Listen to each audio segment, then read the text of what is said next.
"We should sell the house. She cannot afford to keep it anyway," my daughter-in-law said, her voice soft enough to sound polite but clear enough for the people standing nearby to hear, and I remember the way the words seemed to settle into the room, not loudly, not dramatically, just quietly certain, as if they had already been agreed upon long before this moment, long before my husband was even lowered into the ground. I stood there beside his casket, my hands folded in front of me, the scent of white lilies hanging in the air, and I did not turn toward her, not immediately, because sometimes it is not the words themselves that matter, but the way they are delivered, the confidence behind them, the assumption that no one will challenge them. Michael did not say anything, not then, not when she spoke, not when a few distant relatives exchanged glances that quickly turned away, and that silence told me more than any explanation ever could, because silence, when it comes from your own child, is rarely neutral. It is usually a decision. I kept my eyes on the polished surface of the casket, on the small brass plate engraved with his name, and I let a few seconds pass before I nodded. Just once. Not in agreement, but in acknowledgement, as if I had heard something ordinary, something practical, something that did not deserve a reaction. The funeral home was filled with people who spoke in low voices, who offered gentle condolences, who believed this was a day about grief, about loss, about honoring a man who had spent his life building something steady and secure, and yet beneath all of that, there was another conversation happening, one that had nothing to do with memory and everything to do with control. I noticed the way Lauren moved through the room, greeting people, thanking them for coming, speaking as if she were the one managing everything now. And in a way, she already believed she was.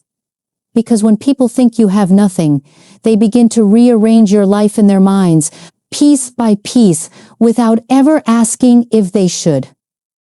I had spent the past week organizing every detail of this service, selecting the flowers, confirming the arrangements, signing every payment myself, and yet not once had she asked how it was being handled. Not once had she wondered where the money came from, and that told me something important, something I did not need to question, because it was already clear. They had decided what I was worth without checking.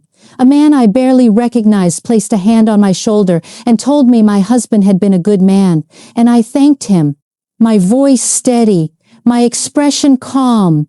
And when he stepped away, I could hear Lauren again, explaining to someone that it would be better if things were simplified moving forward, that too much responsibility could be overwhelming at my age. And there it was. Not just the assumption, but the justification, carefully wrapped in concern. I did not correct her.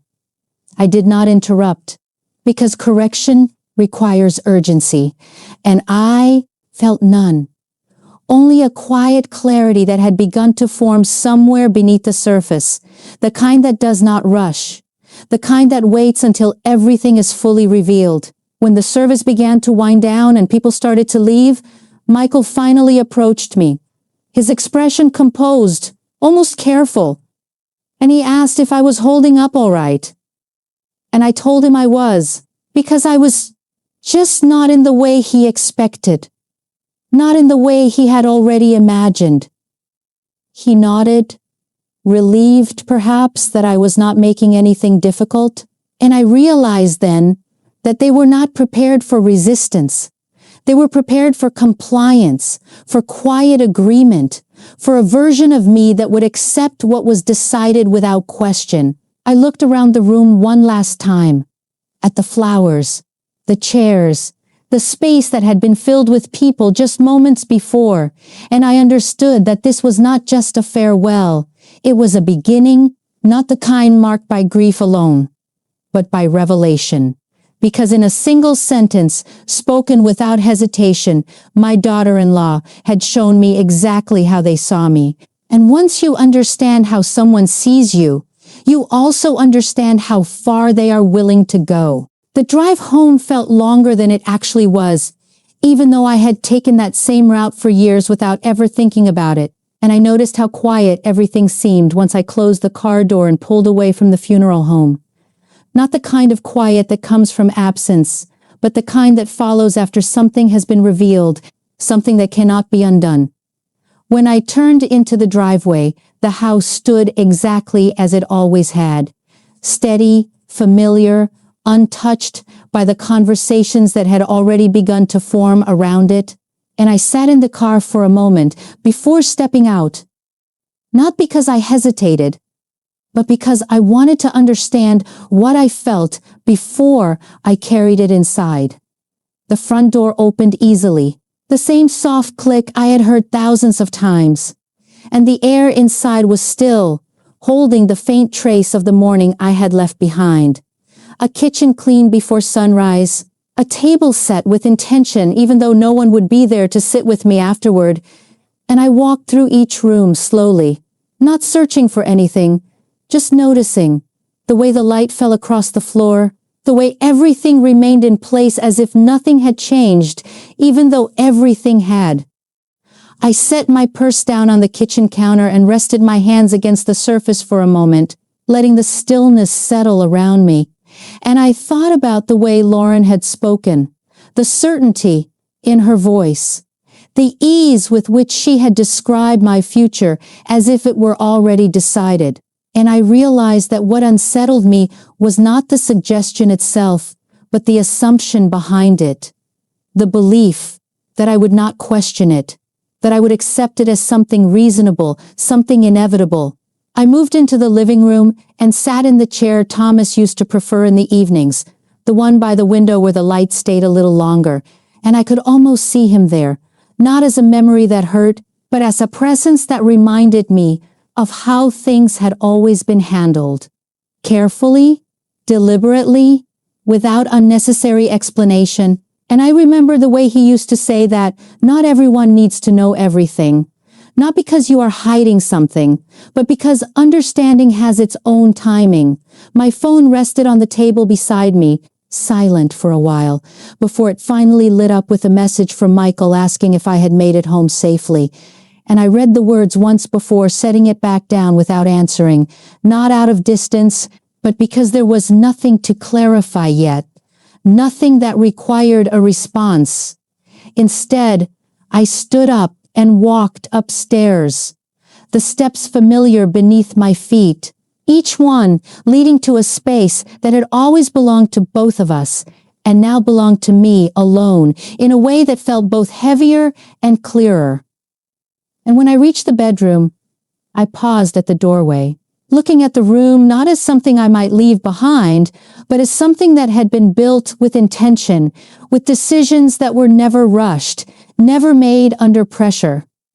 I crossed the room and opened the drawer beside the bed, the one Thomas had always kept organized, and inside was the folder he had once told me about, not in detail, not with explanation, just a quiet instruction to keep it safe, to remember where it was, and to look at it when the time felt right.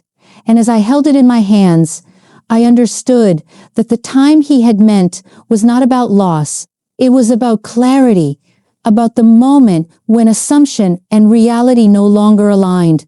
And I sat down on the edge of the bed, the same place where we had shared countless ordinary conversations, and opened the folder slowly, not rushing, not anticipating, just allowing whatever was inside to speak for itself.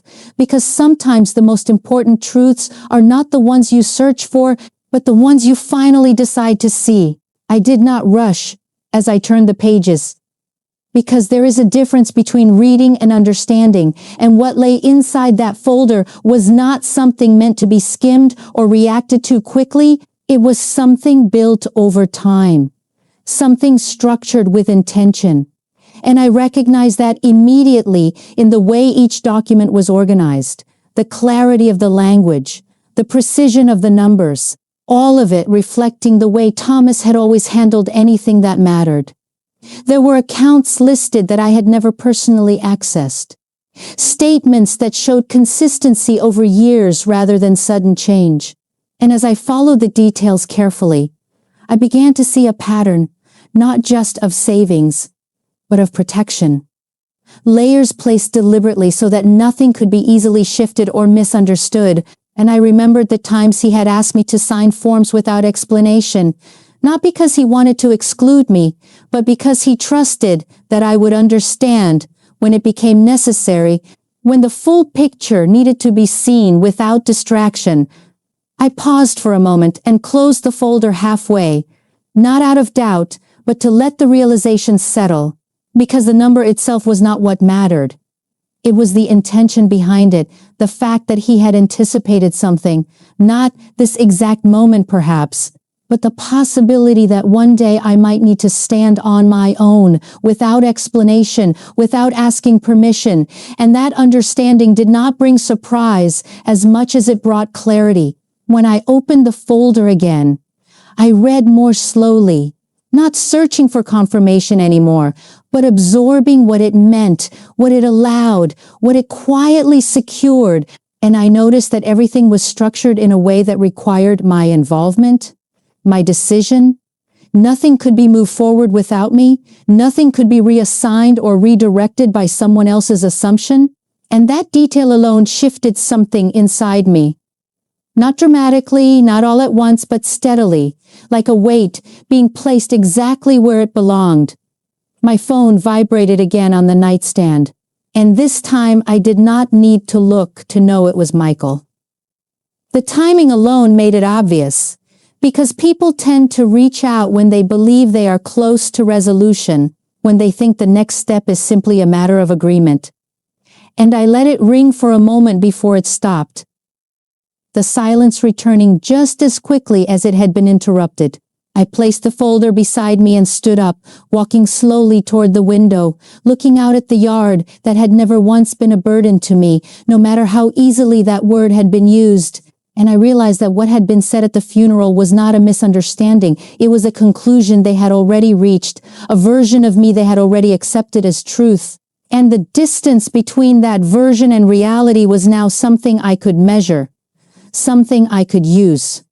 I returned to the bed and closed the folder completely, not hiding it, not protecting it in the way one protects something fragile, but placing it exactly where it belonged, within reach, within awareness.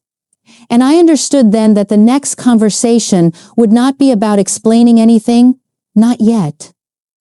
Because explanation invites resistance, and resistance complicates what is already clear.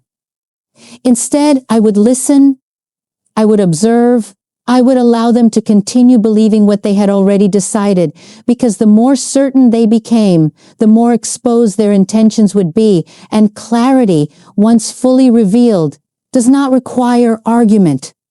It simply stands there, unchanged, waiting to be recognized. And as I turned off the light and stepped out of the room, I felt something settle into place. Not relief, not satisfaction, but a quiet readiness.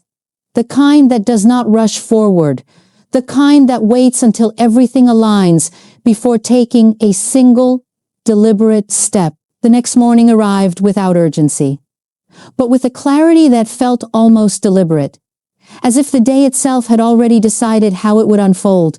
And I moved through the house with the same steady routine I had always followed, making coffee, opening the curtains, letting the light settle into each room as it always had, unchanged by what had shifted beneath the surface.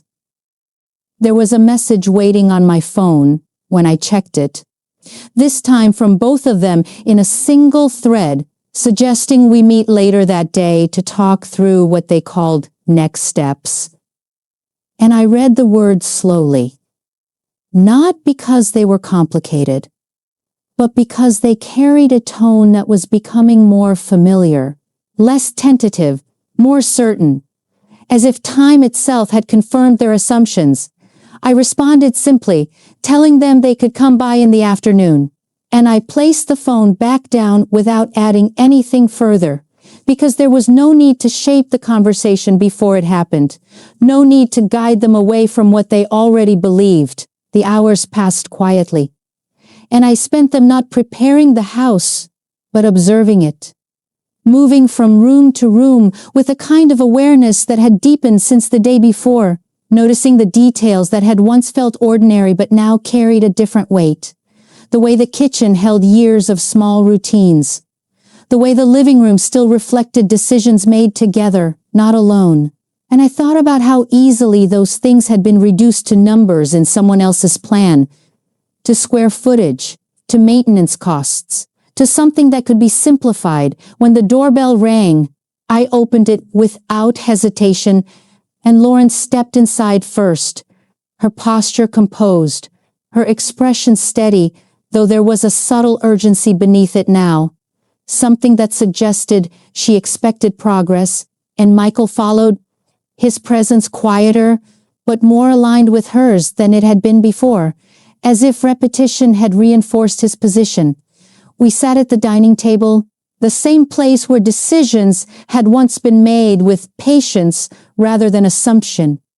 And Lauren began to speak almost immediately, outlining timelines, mentioning contacts, referring to conversations she had already had with agents, her words flowing with the kind of confidence that comes from believing a decision has already been made. Michael added to it, speaking about practicality, about making things easier, about acting sooner rather than later. And I listened without interruption, my hands resting lightly in front of me, my expression unchanged.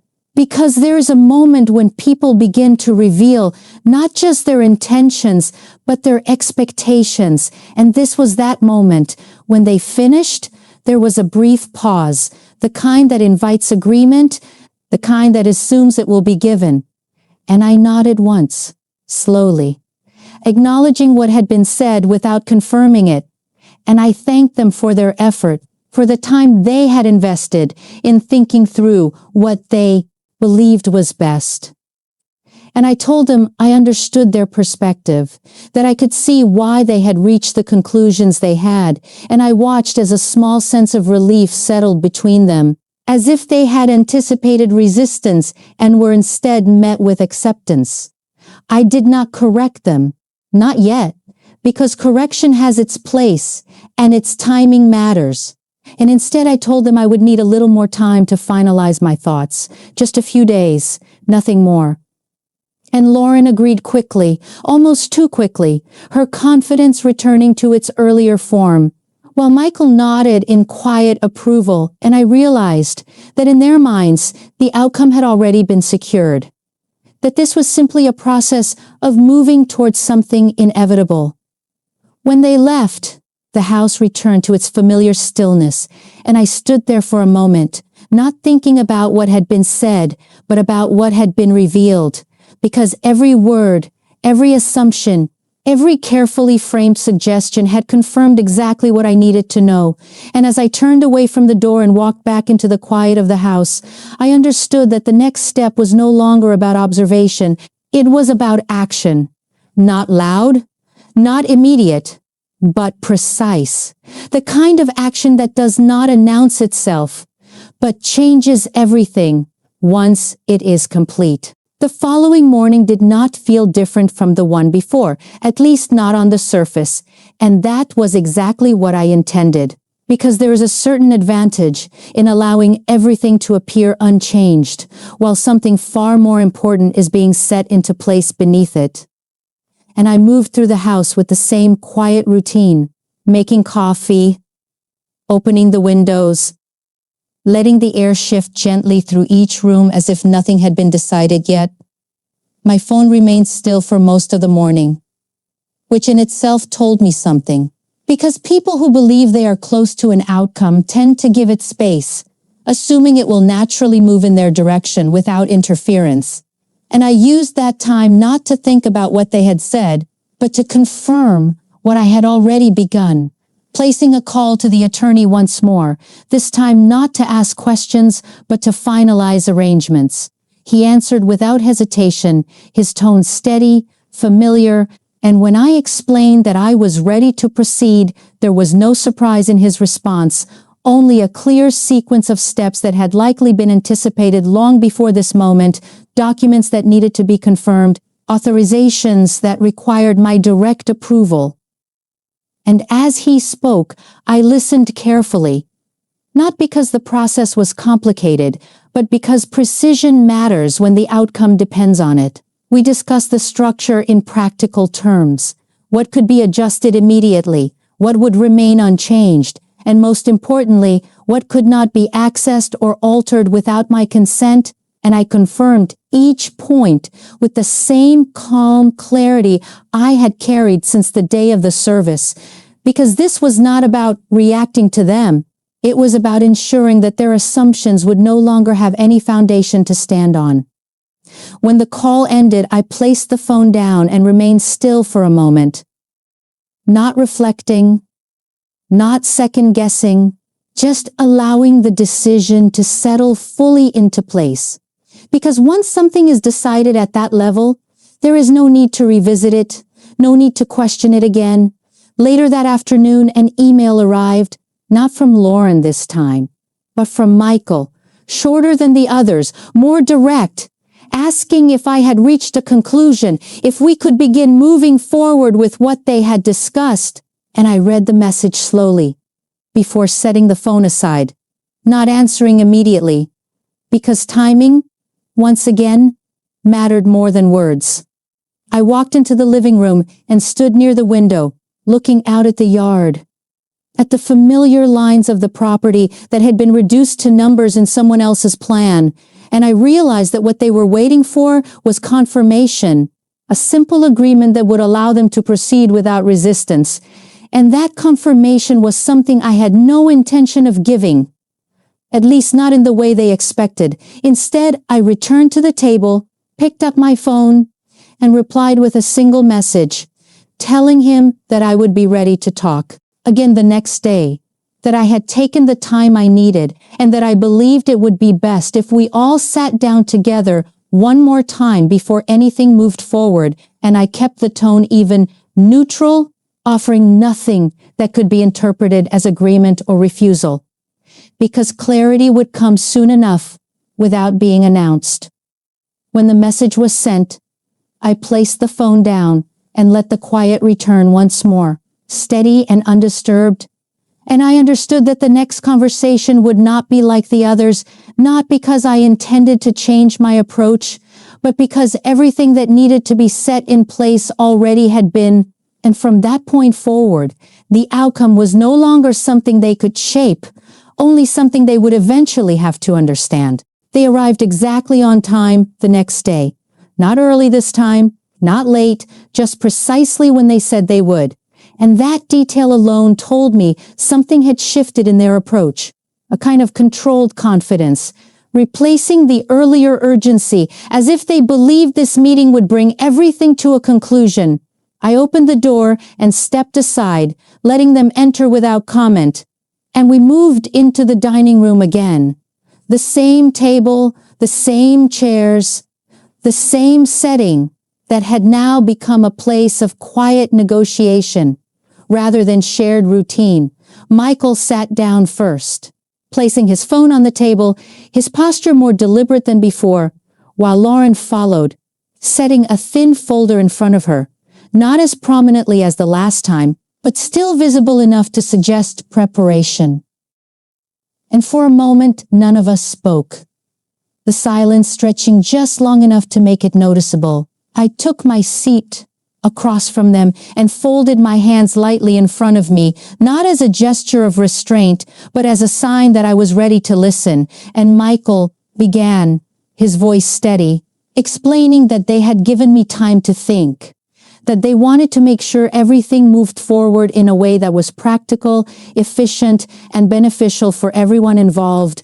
And Lauren added that the market conditions were still favorable, that waiting too long could complicate things, her tone calm but more measured than before, as if she were choosing her words with greater care. I listened without interrupting, allowing them to outline their expectations fully, because there is a point where repetition stops being persuasive and starts revealing intent, and when they finished, there was that same pause again.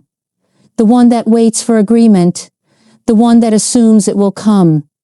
I nodded once, acknowledging what they had said, and I thanked them for taking the time to put everything together, for thinking through what they believed was the best course of action. And I spoke slowly, not to delay, but to ensure that every word was placed exactly where it needed to be, telling them that I had also taken time to review my situation carefully, that I had consulted with someone who had been involved in our financial planning for many years. Someone who understood the structure that had been put in place long before this moment. I watched as that detail settled between them, subtle but unmistakable, and I continued, explaining that what I had learned was not new, but clarified, that the arrangements surrounding the house, the accounts, and everything connected to them were not as flexible as they might have assumed, not because I disagreed with their ideas, but because those decisions were not available to be made in the way they had described. Michael's expression shifted slightly, not dramatically, but enough to show that he was recalculating, and Lauren remained composed, though the stillness in her posture felt more intentional now, less confident, and more controlled. I did not raise my voice. I did not emphasize any single point. I simply stated that any changes to the property, any decisions regarding its future, required my direct authorization, and that no such authorization had been given. And I let the sentence rest there, without explanation, without expansion, because clarity does not need to be repeated. The room felt different after that, not tense, not confrontational, but altered, as if something fundamental had shifted in a way that could not be reversed. And for the first time since the funeral, they were no longer speaking ahead of me, they were listening. And that change, quiet as it was, marked the beginning of something they had not anticipated, something that would not follow the path they had already imagined. For a moment, neither of them responded. And that silence carried more weight than anything they had said before, because it was no longer the silence of assumption, it was the silence of adjustment, the kind that comes when something no longer fits the expectation it was built on. And I could see it in the way Michael shifted slightly in his chair, his hand moving toward his phone before stopping, as if he were reconsidering what he had planned to say next. Lauren, on the other hand, remained still, her posture composed, but there was a subtle change in her expression, not uncertainty exactly, but calculation, as if she were reworking the situation in real time, looking for a way to bring it back under control without appearing to do so. She was the first to speak, her tone still measured, still polite, asking what exactly I meant by authorization, as if the word itself could be interpreted differently depending on how it was explained. And I answered her without hesitation, not adding anything beyond what was necessary, telling her that the structure in place required my direct approval for any decisions regarding the house or related assets, and that without it, nothing could move forward. And I watched as that clarification settled, not dramatically, but firmly, leaving little room for interpretation. Asking if that meant the plans they had discussed could not proceed, and I met his gaze directly, not with confrontation, but with clarity, and told him that it meant exactly that nothing had been decided, nothing had been agreed upon, and nothing would change without my involvement. And I let the sentence end there, because repetition would not make it clearer. Lauren's fingers rested lightly on the edge of her folder, but she did not open it this time, and that small detail told me more than anything else, because it meant the preparation she had brought with her no longer applied, at least not in the way she had intended. And for the first time since this had begun, she did not move ahead. She paused. The room felt different now, not tense, but recalibrated, as if the balance they had assumed was no longer present, and I remained still, allowing that shift to settle fully, because there is a moment when understanding takes hold, and it cannot be rushed, It must be recognized on its own. After a few seconds, Michael exhaled slowly, as if releasing something he had been holding on to, and he asked if there was something he had misunderstood, something he should have known earlier. And I told him that there was nothing he had misunderstood, only something he had not been told, and that difference, though small in wording, mattered more than he realized. Lauren nodded once, a controlled motion, and said that of course they only wanted what was best, that their intention had always been to help, and I acknowledged that without argument, because intention, whether genuine or convenient, does not change the structure of reality. And I told her that I understood, that I appreciated their concern, but that the situation did not require the kind of changes they had proposed. I did not mention numbers. I did not refer to specific amounts or details, because the truth does not always need to be displayed to be effective. Sometimes it only needs to be positioned correctly, and as I looked at both of them, I realized that what had shifted was not just the conversation, but their perception. The role they had assigned to me no longer held, and they were now adjusting to a version of me they had not considered before. When the conversation began to slow, when there was nothing more to add without repeating what had already been understood, I stood up calmly, not to end the discussion abruptly, but to signal that it had reached its conclusion. And I told them that there was no urgency, that everything was already where it needed to be, and as they gathered their things, their movements quieter than when they had arrived. I walked them to the door, in the same composed manner I had maintained from the beginning, because nothing about this required force, nothing required emphasis, and as the door closed behind them and their footsteps faded from the driveway, I stood there for a moment, not reflecting on what had been said, but on what had been seen, because in the end, understanding does not come from explanation. It comes from the moment when assumption no longer holds and reality remains. The house felt still again after they left, but this time the quiet carried a different weight, not just clarity, but completion, as if something that had been unfolding quietly had finally reached a point where nothing more needed to be proven, and I moved through the rooms without thinking about them, not observing, not measuring, simply existing within a space that no longer needed to justify itself to anyone. Later that evening, my phone lit up again. A message from Michael, shorter than before, more careful, asking if we could talk again soon, if there were things he needed to understand. And I read it once before, placing the phone down, not ignoring it, but recognizing that understanding does not come from repeated conversations. It comes from a shift in perspective. And that shift had already begun. The following morning I received another message, this time from Lauren. Her tone polite, as always, but noticeably different, less certain, more deliberate, suggesting that perhaps they had moved too quickly, that they had only been trying to help, and I read her words slowly, not looking for sincerity, but for alignment, because intention, once revealed, does not change simply because it is rephrased, and I responded with the same calm clarity I had maintained throughout, telling her that I understood, that there was no urgency, that everything was already where it needed to be. The rest of the day passed quietly, and I spent it not reflecting on what had happened, but returning to the routines that had always grounded me, making lunch, organizing small things around the house, moving through spaces that had not changed despite how easily they had been reduced to decisions by someone else. And I realized that what mattered was not the conversation itself, but the position it had revealed, the assumption that had been made, and the certainty with which it had been carried forward.